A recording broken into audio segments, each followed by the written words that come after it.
mettre en place 38 bureaux de vote sur tous les scrutins, donc ça demande beaucoup de bonne volonté et nous avons fait appel à des volontaires. Alors je précise que c'est sur la base du bénévolat, donc ils ne sont pas payés. Je pense que c'est vraiment une expérience intéressante, enrichissante. Vous participez vraiment en direct à un moment fort de notre démocratie et c'est aussi le moment de rencontrer vraiment la communauté dans toute sa diversité et sa richesse. Israël, comment ça marche? Vous allez adorer comprendre Israël.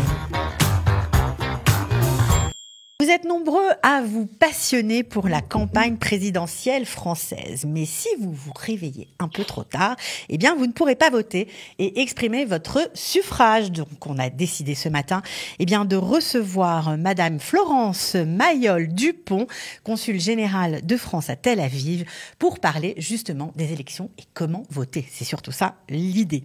Bonjour, Madame le consul. Bienvenue. Bonjour Cathy, bonjour à vos auditeurs également. On est ravis de vous accueillir vraiment et on est content parce que c'est vrai que c'est parfois un petit peu compliqué de voter. On se réveille toujours au dernier moment, on ne fait pas toujours ce qu'il faut faire et après on regrette parce que voilà, on ne peut pas participer à la campagne. Alors comment faut-il faire et y a-t-il un préalable indispensable? Effectivement, j'ai une bonne nouvelle, c'est qu'il est toujours temps de s'inscrire pour voter, puisque vous pouvez vous inscrire jusqu'au 4 mars pour voter pour les présidentielles. Donc on n'a plus beaucoup de temps, mais il y a encore quelques jours pour faire les démarches nécessaires. Alors vous pouvez vous inscrire très simplement sur le site servicepublic.fr. Vous tapez dans votre moteur de recherche plus simplement comment s'inscrire pour les élections à l'étranger et vous allez être dirigé sur ce site. Vous vous inscrivez en ligne si vous n'êtes pas déjà inscrit. Si vous êtes normalement inscrit au consulat, que ce soit à Tel Aviv ou Haïfa ou Jérusalem, vous êtes logiquement en capacité de voter. Mais il est toujours bon de vérifier qu'on peut voter. Donc sur le même site, vous allez pouvoir vérifier à la fois vos données et le fait que vous pouvez voter. Bon, pour ceux qui ne sont pas très amis avec Internet ou le virtuel, est-ce qu'on peut encore se déplacer? C'est possible? Ou il faut des rendez-vous? Bien sûr, tout à fait. Vous pouvez nous appeler, vous pouvez nous envoyer un email, vous pouvez venir au consulat. On vous renseignera sur votre situation électorale. J'attire l'attention vraiment de nos ressortissants. C'est important de voter, bien sûr, c'est un acte démocratique important. C'est aussi important quand on déménage de bien renseigner ces données pour que vous puissiez recevoir les informations sur le vote également. Parce que pas mal de gens déménagent et donc risquent de ne pas recevoir le matériel de vote s'ils n'ont pas signalé leur changement de domicile. Voilà, donc s'ils ne l'ont pas fait... Alors, allez-y. Alors, ils peuvent le renseigner, comme je vous le disais, sur le site servicepublic.fr. Sinon, bien sûr, via le consulat. Et il est vraiment important aussi de signaler que pour les élections législatives, le vote par Internet devrait être mis en place. Et là, il est vraiment important que nos compatriotes aient renseigné à la fois leur adresse email, mais aussi leur numéro de portable, puisque le vote va nécessiter l'envoi de mots de passe et d'identifiants sur ces deux éléments. Et c'est assez simple de voter, on comprend que c'est assez simple de voter par Internet. Oui, c'est assez simple. On vient de faire 2 tests grandeur nature. Moi qui ne suis pas très high-tech, je dois dire que j'ai réussi à voter en 5 minutes, vraiment sans aucune difficulté. Et je sais que c'est un moyen de vote qui est très prisé par nos compatriotes à l'étranger, puisque c'est quand même très simple. Lors de la dernière élection pour les conseillers consulaires en mai dernier, en mai 2021, 64% des inscrits ici, des votants en Israël, ont voté par Internet. Donc vraiment, il y a une appétence et une facilité pour les Français de l'étranger à voter par Internet, sachant que, évidemment, on vote habituellement ici un dimanche et que c'est le premier jour de la semaine, ce qui peut compliquer la situation de pas mal de personnes. Et puis, bon, les bureaux de vote ne sont pas toujours à la porte de son domicile. Donc, c'est vraiment très simple de choisir l'option du vote par Internet. Alors, On peut aussi, est-ce que pour les présidentielles, on peut aussi voter pour Internet ou c'est simplement pour les législatives? alors c'est simplement pour les législatives, effectivement. En revanche, il y a un mode de vote qui est ouvert à la fois pour les présidentielles et les législatives, c'est la procuration.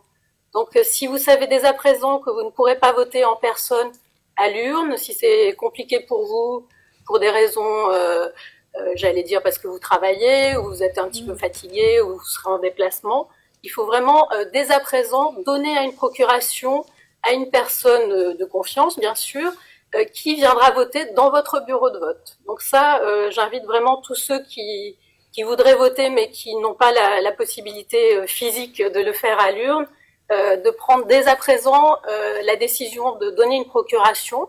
On peut le faire aussi en ligne. Vous trouverez vraiment sur notre site internet, sur le site du Consulat général, toutes les informations pour voter. On a une rubrique dédiée qui va vraiment aider pas à pas nos compatriotes pour voter. Donc on n'est plus obligé de se déplacer au consulat pour voter par procuration? Alors, vous pouvez faire la démarche, remplir le formulaire en ligne. Il y a un site qui s'appelle maprocuration.fr qui va vous permettre de faire la télédémarche en ligne. En revanche, on est obligé d'attester, bien sûr, l'identité de la personne qui donne la procuration, pour garantir, bien sûr, la sécurité du vote. Donc, à ce moment-là, vous êtes obligé de venir en personne au consulat ou auprès de nos consuls honoraires. Et nous faisons également des tournées consulaires dans le pays pour recueillir les procurations de nos compatriotes. J'avais un agent hier qui s'est rendu à Eilat et entre autres qui a pu recueillir des procurations de vote. Ah mais c'est extraordinaire. Donc les personnes d'Eilat qui ne voudraient pas aller voter peuvent vraiment donner une procuration, donner à une personne la possibilité de voter à leur place. Donc j'imagine qu'on trouve sur le site également les dates de déplacement, de ces déplacements pour ces délégués consulaires. Alors, ce sont des agents du consulat, qui se déplacent. Alors, effectivement, on met cette information sur notre site internet. Et ce qu'on fait également, c'est qu'on envoie un mail aux personnes qui résident dans la zone où on se déplace, de façon à ce qu'elles soient informées et puissent effectivement venir donner ses procurations. Ok, extra. Alors si, par exemple, on est déjà inscrit en France sur une liste électorale et puis finalement on habite quand même pas mal de temps ici, on veut voter en Israël, est-ce que ça annule notre inscription sur les listes en France? Alors voilà, effectivement, c'est une très bonne question, Cathy. Si vous choisissez de voter en Israël, ça annule, vous ne pouvez pas être inscrit sur deux listes en fait, donc, si vous voulez, vous étiez inscrit en France, mettons à Paris. Désormais, il n'est plus vous résidez en Israël. Vous pouvez bien sûr donc changer votre lieu de vote sur le site Service Public, vous inscrire sur notre liste électorale. Et voilà. Donc ça vous permet tout à fait de changer. Si par la suite, mettons, vous souhaitiez voter ultérieurement pour des élections municipales à Paris, vous pouvez également rechanger, Mais pour ce scrutin-là, à partir du moment où vous avez opté pour le vote en Israël, effectivement, vous serez tenu de voter à Tel Aviv ou dans les bureaux de vote que nous ouvrirons. D'accord. Alors, vous nous avez dit qu'on pouvait encore s'inscrire sur les listes électorales jusqu'au 4 mars 2022 pour l'élection présidentielle et 29 avril 2022 pour les législatives. Mais on vote quand exactement en Israël? Pour les présidentielles, aux mêmes dates qu'en France, donc les 10 et 24 avril. Et pour les législatives, alors là, il y a... Les dates le premier tour est un petit peu différent de la France pour prendre en compte le fait qu'il y a la distance, bien sûr, également la mise en place du vote par Internet et également le vote par correspondance. Donc tous ces éléments font que le premier tour des législatives est une semaine plus tôt qu'en France. Donc on votera le 5 juin et le 19 juin en Israël. Mais enfin, pour le moment, le plus important, c'est le premier tour des élections présidentielles. Donc, on retient le 10 avril pour ceux qui ne l'avaient pas encore noté. Alors, tout ça, c'est très bien parce qu'on comprend comment ça fonctionne. On se rend compte que finalement, c'est pas si compliqué. Mais il y a une partie des élections qui est toujours passionnante. Et je pense à tous ceux qui ont dépouillé et qui ont participé aux élections en France. Ils ont peut-être envie de faire connaître cette expérience à leurs enfants.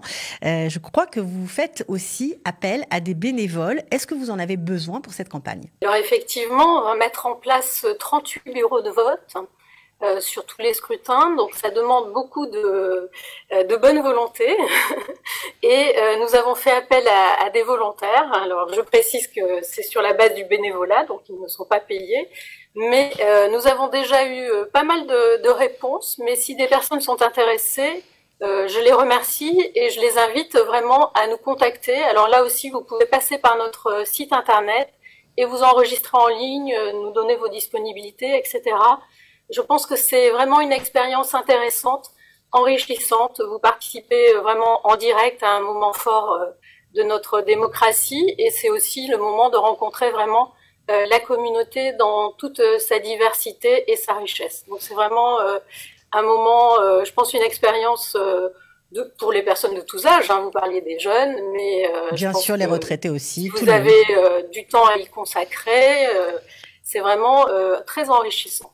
Alors, juste par curiosité, combien de bénévoles sont sur le terrain pour qu'on se rende compte quand même de l'ampleur de l'organisation de ces élections? Alors, c'est vrai que c'est un très gros exercice.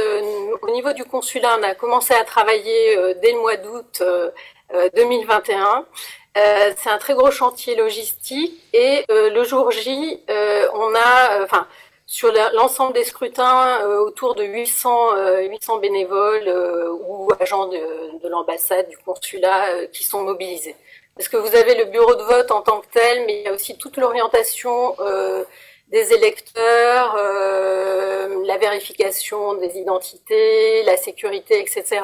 Donc c'est vraiment un gros exercice pour un consulat d'organiser ces élections. Bien sûr. Bon, en tout cas, nous, on a compris comment voter en Israël, c'est déjà énorme. Merci d'avoir été avec nous. Merci beaucoup, Cathy, et surtout que nos compatriotes n'hésitent pas, qu'ils regardent notre site internet, qu'ils nous contactent s'ils ont la moindre question. On est vraiment là à leur disposition et pour les aider à voter dans les meilleures dispositions. Merci beaucoup, Madame le Consul. Merci à vous. Israël, comment ça marche? Vous allez adorer comprendre Israël.